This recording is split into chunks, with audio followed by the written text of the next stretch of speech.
এই দেখো বন্ধুরা, আমি সুপ্রিয়া আমার রান্নাঘরে আবার তোমাদের নিয়ে চলে এসেছি। আজকে করবো ভোলা মাছের সর্ষে ঝাল। তাই ভোলা মাছটা নুন হলুদ মাখিয়ে নিয়েছি ধুয়ে। এখানে নিয়েছি টমেটো, এখানে নিয়েছি সর্ষে আর কাঁচা লঙ্কা রসুন নিলাম, মিক্সিতে পেস্ট করে নেব আগে এটা, তারপরে আসছি। এই দেখো কড়ার তেল গরম হয়ে গেছে, এবার একে একে মাছগুলো ছেড়ে দেবো।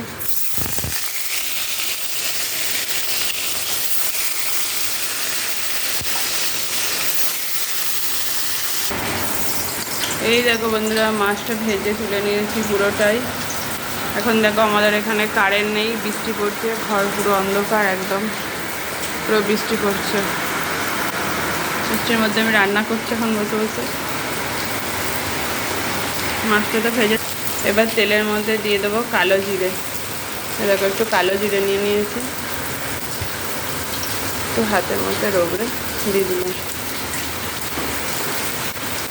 কালো জিরেটা ভাজা ভাজা হয়ে যাওয়ার পর টমেটোটা দিয়ে নেব। এই দেখো কালো জিরেটা ভাজা ভাজা হয়ে গেছে, এর মধ্যে এবার টমেটোটা দিয়ে দিলাম। এবার টমেটোটাকে নরম করার জন্য পরিমাণ মতো নুন দিয়ে দিলাম। একবারে পরিমাণ মতো নুন দিয়ে দিলাম, পরিমাণ মতো হলুদ দিয়ে দিলাম।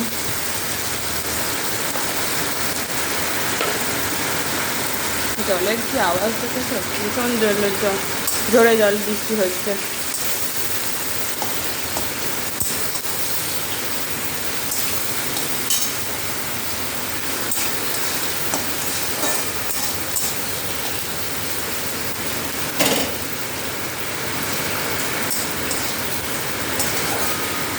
টমেটোটা একটু নরম হয়ে যাবে, তারপরে মশলাটা দেবো, একটু চাপা দিয়ে দেবো টমেটোটা।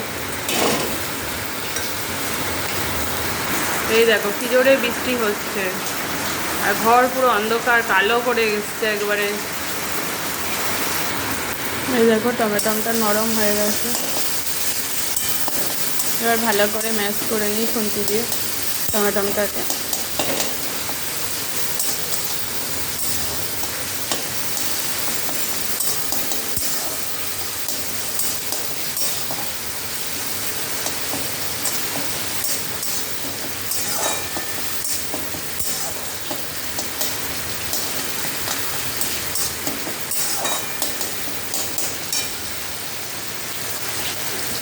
এবার এই সর্ষে কাঁচা লঙ্কা রসুন যেটা পেস্ট করে রেখেছি, এটা ছেঁকে দিয়ে দেব, ছাঁকনিতে ছেঁকে দেবো, কারণ এটা সর্ষেটা যদি ছেঁকে খাওয়া হয় না তাহলে গ্যাস হয় না। তো এক হাতে তো একটু অসুবিধা হচ্ছে।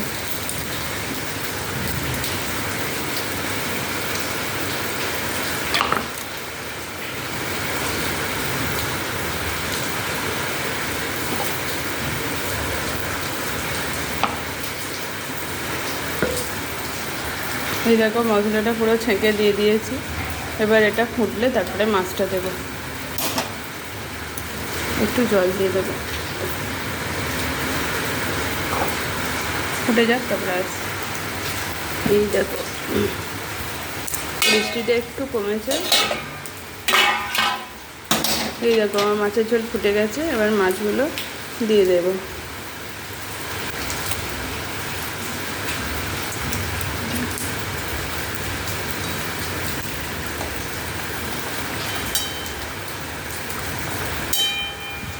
আমি রান্না করতে করতেই দরজা দিয়ে একটু তোমাদেরকে বাইরের বৃষ্টিটা দেখালাম, আমার ঘরের অন্ধকার হয়েছিল দেখালাম।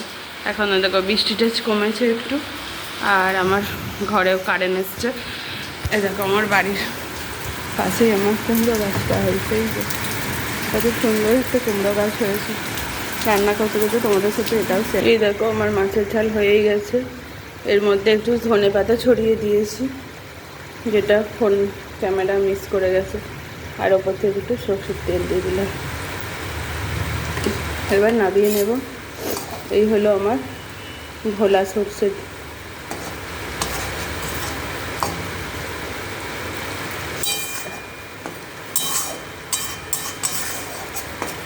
সবাই কমেন্ট করো আমার এই মাছের ঝালটা কেমন হয়েছে, তোমাদের কেমন লেগেছে। এখানেই রাখছি, আবার নতুন কোনো রেসিপি নিয়ে চলে আসবো তোমাদের কাছে। এই দেখো আমার ভোলা সে পুরো রেডি, এবার খাওয়ার উপর সময় অপেক্ষা। তাই তোমাদের কেমন লাগলো সবাই কমেন্ট করো।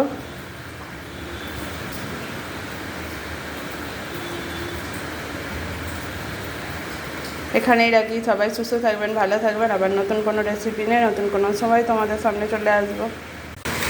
নমস্কার বন্ধুরা, আমি সুপ্রি আমার রান্নাঘরে আবার তোমাদের নিয়ে চলে এসেছি। আজকে দেখো আমার বর কত ভেটকি মাছ, ভোলা মাছ এনেছে, তাই এই ভোলা মাছটাকে তাওয়া ফ্রাই করব। কিছুটা তুলে নিচ্ছি এখান থেকে তাওয়া ফ্রাই করার জন্য, আর কিছুটা সর্ষে ঝাল করব।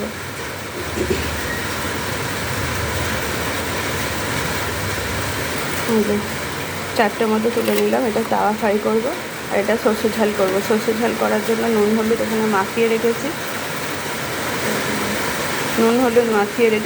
আর এই নুন হলুদ মাখানো মাছের মধ্যে আমি দিয়ে নেবো, দেখো ধনে পাতা কুচিয়ে নিয়েছি, পুদিনা পাতা ছিঁড়ে নিয়ে এসেছি, পুদিনা পাতা, এখানে পেঁয়াজ আছে, একটু আদা আছে, কাঁচা লঙ্কা আছে, আর রসুন আছে। এটাকে পেস্ট করে এর সঙ্গে ম্যারিনেট করে রাখবো। আমি পেস্ট করে নিয়ে আসছি।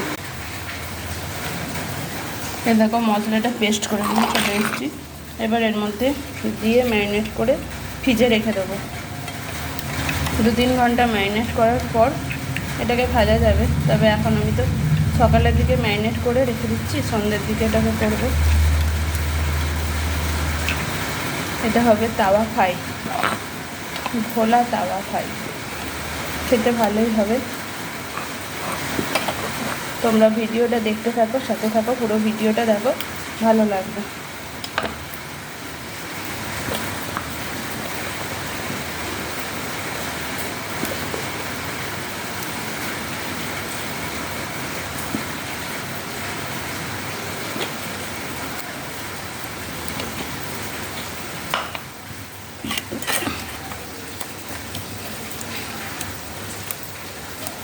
ভালো করে ম্যারিনেট করে রেখে দেবো।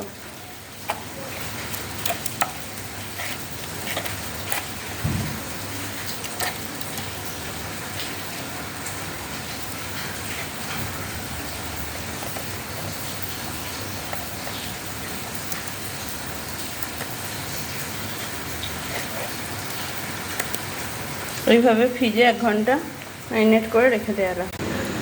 এই দেখো বন্ধুরা, এই যে মাছটা ম্যারিনেট করে রেখেছিলাম, এবার এই মাছটা তাওয়া গরম করে নিয়েছি, তাওয়ায় সাদা তেল দিয়েছি, অল্প করেই দিয়েছি সাদা তেল। এই দেখো অল্প করে সাদা তেল দিয়েছি। এবার এর মধ্যে দেব বাটার।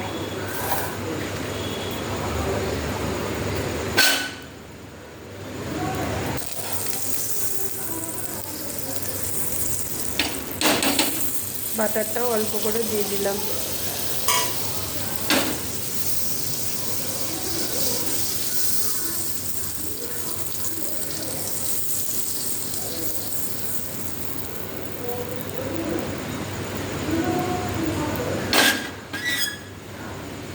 এবার এর মধ্যে এই ম্যারিনেট করা মাছগুলো মশলা সমেত বসিয়ে দিচ্ছি।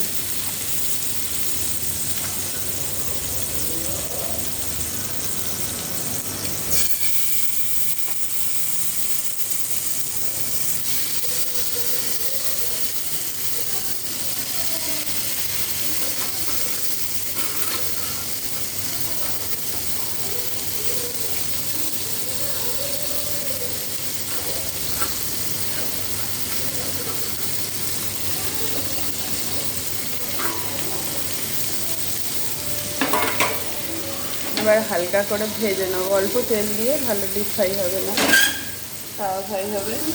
অল্প তেল দিয়ে এবার ভেজে নেব।